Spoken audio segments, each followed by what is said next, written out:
త్యాగాలు చేసి భూమి అంతా కూడా పోలవరానికి ఇచ్చారు. ఇచ్చి ఈరోజు మీరు చూస్తే చాలా ఇబ్బందులు పడ్డారు. ఇంత మునుపు కూడా ఒకసారి మీరు చూస్తే చాలా తక్కువ డబ్బులు ఇస్తే ఆ రోజు నేను వచ్చినప్పుడు భారీగా పెంచి ఇమ్మీడియట్గా ఆ రోజు చూస్తే 14-19లో 4,311 కోట్ల రూపాయలు మీకు చెల్లించిన ప్రభుత్వం ఆనాటి ఎన్డీఏ ప్రభుత్వం, తెలుగుదేశం అని చెప్పి కూడా నేను మీ అందరికీ విజ్ఞప్తి చేస్తున్నా. ఆ తర్వాత మీరు చూస్తే నిన్నటి వరకు 5 సంవత్సరాలు బాధితుల్ని పట్టించుకున్న సందర్భమే లేదు. మీకోసం ఆలోచించిన దాఖలాలు లేవు. కడాన మిమ్మల్ని చూస్తే చాలా బాధేస్తుంది. నేనే మీకు ఒక భరోసా ఇచ్చాను. దానికి కూడా కారణం మీరు చూస్తే 7 మండలాలు తెలంగాణలో ఉండే మండలాలు విభజన జరిగిన తర్వాత మొట్టమొదటిసారిగా ప్రధానమంత్రి గారితో మాట్లాడి ఈ పోలవరం ప్రాజెక్టు పూర్తి కావాలంటే 7 మండలాలు ఆంధ్రప్రదేశ్కి ఇస్తే తప్ప సాధ్యం కాదని ఒప్పించి ఆ రోజు ఈ మండలాలు తీసుకొచ్చాం. అది నాకు ఒక నైతిక బాధ్యత అని చెప్పి కూడా నేను మీకు తెలియజేస్తున్నా. అందుకే ఎప్పుడు కూడా నేను వీలైనంత వరకు మీకు న్యాయం చేయాలి, అన్ని విధాలు ఆదుకోవాలని చెప్పి ముందుకు పోయాం. ఈరోజు కూడా ఈ ప్రభుత్వం వచ్చిన తర్వాత 828 కోట్ల రూపాయలు మీ అకౌంట్లో వేసామంటే అది మాకుండే మీ మీద ప్రేమ, కమిట్మెంట్ అని చెప్పి కూడా నేను మీకు తెలియజేస్తున్నా. నాయకులు చాలా విషయాలు చెప్తూ ఉంటారు. ఫ్రీగా వచ్చింది కాబట్టి ఆ రోజు మీరు చూస్తే అపోజిషన్లో ఉన్నాడు కాబట్టి 10 లక్షలు ఇస్తామని అనౌన్స్ చేసి వెళ్ళిపోయాడు. ఇచ్చాడా అని నేను అడుగుతున్నా. 5 ఏళ్ళు ఒక పైసా ఇచ్చాడా అని అడుగుతున్నా. వరదలు వస్తే మిమ్మల్ని చూశారా అని అడుగుతున్నా. మీకు వరదలు వస్తే ఎన్టీఆర్ మెమోరియల్ ట్రస్ట్ ద్వారా కాస్తో కోస్తో డబ్బులు మొబిలైజ్ చేసి ఆ రోజు నెహ్రూ కూడా ఇక్కడే ఉన్నాడు. అందరం గ్రామం తిరిగి కొంతవరకు మిమ్మల్ని ఆదుకున్న పార్టీ ప్రభుత్వం, ఆనాటి ప్రభుత్వం పార్టీ అని చెప్పి కూడా నేను మీకు తెలియజేస్తున్నా.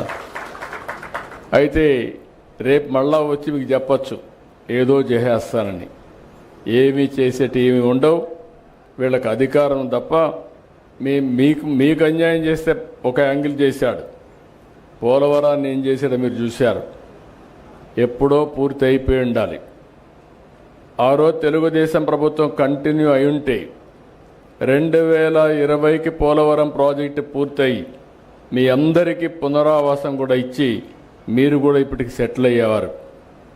ఈరోజు అవన్నీ కూడా పూర్తిగా దెబ్బతినే పరిస్థితి వచ్చింది. పోలవరం కూడా ఖర్చులు పెరిగిపోయినాయి.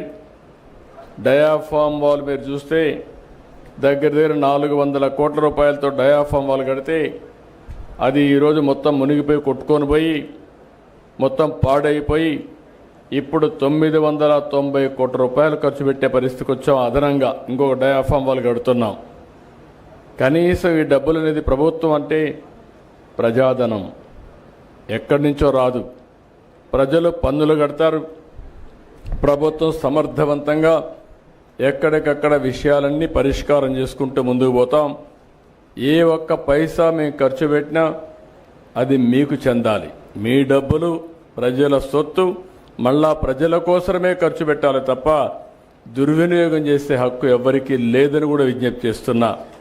అందుకే ఈరోజు ఒక సిస్టమేటిక్గా మీరు చూస్తే ఎప్పుడైనా పోలవరం ప్రాజెక్టు కడితే 5 సంవత్సరాలు ఆ ముఖ్యమంత్రి ఎప్పుడన్నా కనపడ్డా? అంటే రాకపోతే ఏ విధంగా అవుతాయని అడుగుతున్నాను. నేనైతే 5 సంవత్సరాల్లో 33 సార్లు వచ్చా. సోమవారాన్ని పోలవరం చేసుకున్నాను. ప్రాజెక్టు పూర్తి కావాలి, దీనివల్ల రాష్ట్రం లాభం పొందాలి, నష్టపోయిన రైతాంగానికి పునరావాసం కూడా కల్పించాలి, పేదవాళ్లకు పునరావాసం కల్పించాలనే ఉద్దేశంతోనే R&R ప్యాకేజీ కానీ ఇవన్నీ ఆ రోజు తీసుకొని ముందుకు పోయాం. ఈ ప్రాజెక్టు పూర్తి చేసుకోగలిగితే రాష్ట్రం బాగుపడుతుంది. దానికి త్యాగం చేసిన మీకు కూడా న్యాయం చేయాల్సిన బాధ్యత ప్రభుత్వం పైన ఉందని మరొక్కసారి మీకు తెలియజేసుకుంటూ మళ్ళీ మిమ్మల్ని అందరినీ కోరుతున్నా, మీరు ఏమి ధైర్యంగా ఉండండి. మీ ప్రభుత్వం వచ్చింది, మన ప్రభుత్వం వచ్చింది, ఎన్డీఏ ప్రభుత్వం ఉంది, అన్ని న్యాయం చేసే బాధ్యత మేము తీసుకుంటామని మరొక్కసారి హామీ ఇస్తూ, నేను మా ఆడబిడ్డను చూశాను, చాలా బాగా మాట్లాడింది. మనస్ఫూర్తిగా అభినందనలు. అందరూ మారిగా మాట్లాడేది నేర్చుకోవాలి. మంచిని మంచిగా మీరు చెప్తే మంచిగా ఎక్కువ జరుగుతుంది. అట్లా కాకుండా మంచి చేసిన వాళ్ళకి సహకరించకపోయినా అది తప్పే అవుతుంది. ఆ విషయం మీరు గుర్తుపెట్టుకోవాలి. కృతజ్ఞత అనేది మన సాంప్రదాయం, మన వారసత్వం కూడా.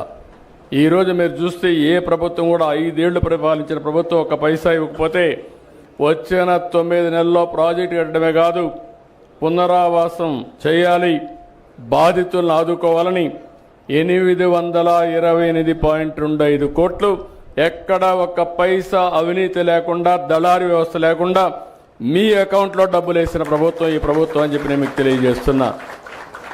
ఇది ఎల్లప్పుడూ కూడా మీరు గుర్తుపెట్టుకోవాల్సిన అవసరం ఉంది.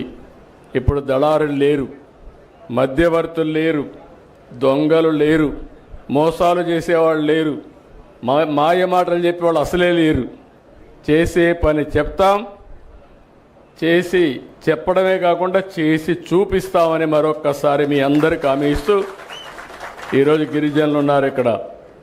ఎక్కువ త్యాగం చేసింది గిరిజనులే త్యాగం చేశారు. నిన్న కూడా నేను సమీక్ష చేస్తే మైదానంలో ఉండే వాళ్ళకంటే ఎక్కువ ఆదాయం పెరిగింది నేను వచ్చిన తర్వాత. ఎవరికి పెరిగిందంటే ఈ గిరిజనులకే పెరిగింది. పాడేరు కానీ, అరకు కానీ మొత్తం కూడా అన్ని ప్రాంతాల వాళ్ళకి న్యాయం జరిగింది. మొన్నే ఒక మాట చెప్పాను, ఇండ్లు కట్టే కార్యక్రమంలో కూడా గిరిజనులందరికీ 75,000 రూపాయలు అదనంగా ఇచ్చి మీకు ఇండ్లు కట్టించే బాధ్యత తీసుకున్నాం. ఇది మాకు మీ పట్లుండే అభిమానం, ప్రత్యేకమైన శ్రద్ధ అని చెప్పి కూడా నేను మీకు తెలియజేసుకుంటూ, మరొకసారి ప్రతి ఒక్క గిరిజనులకు విజ్ఞప్తి చేస్తున్నా, ఈ ప్రభుత్వం మీ ప్రభుత్వం, తప్పకుండా ఆదుకుంటాం. ఐటీడీఏ ప్రాజెక్టులున్నాయి. ఇంకో పక్క ఈ పోలవరం ప్రాజెక్టు పునరావాసం ఏదైతే ఉందో, బాధితులు ఉన్నారో మీ మీద ప్రత్యేకమైన శ్రద్ధ పెడతామని మరీ చెప్తూ అందరికీ నమస్కారాలు, ధన్యవాదాలు. Thank you. నమస్కారం.